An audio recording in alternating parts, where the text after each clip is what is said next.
बड़ धरण cyber crime case को तदंत करी डिटेक्शन कर सक्षम होती आमर cyber police station case number 29 dated 30/12/2023 गोटे केस रजिस्टर होता जो जड़े कंप्लेनेंट 65 लाख टंकार फ्रड होमको कंप्लेन करते आम तदंत कलु तदंतर गोटे टीम गठन कराई तदंतर नेतृत्व आमर एसडीपीओ पानपोस उपासना पाणी मैडम नौले सहित आम cyber police station incharge Niranjan Sethi और टीम थिला ए तदंत आम भारतर विभिन्न जगह रेड कर 6 जन एक्यूज को अरेस्ट करूँ गोटे एक्यूज को ट्रांजिट रिमांड अणाई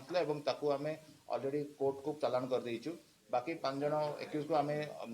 धरी धरला आम जहाँ जना पड़ा यह गोटे international organised cyber crime syndicator member एमाने नॉर्मली कौन करती विभिन्न फेक मोबाइल ऐप बन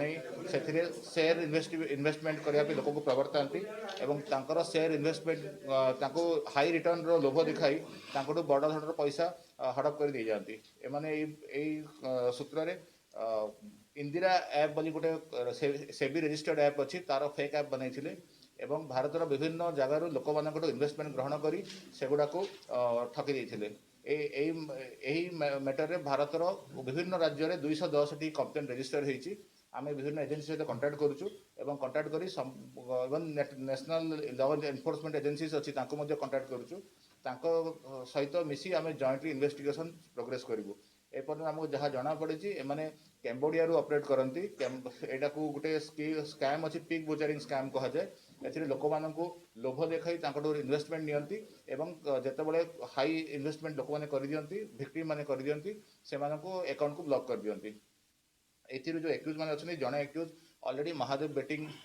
ऐप जो केस थिला से इनवॉल्व अच्छी तानारे एफआईआर होती इन्वेस्टिगेशन प्रोग्रेस चलती अन्य एक्यूज मानकर जहाँ भी कैरेक्टर एंटीसीडेंट अच्छी आम भेरीफाई करुचु एवं यही प्रकरण में आम जहाँ जाना पाचु गोटे वर्ष मध्य पाखापाखि 15 कोटी टंकार फ्रड होती आम बहुत गुड़े बैंक अकाउंट सीज करूँ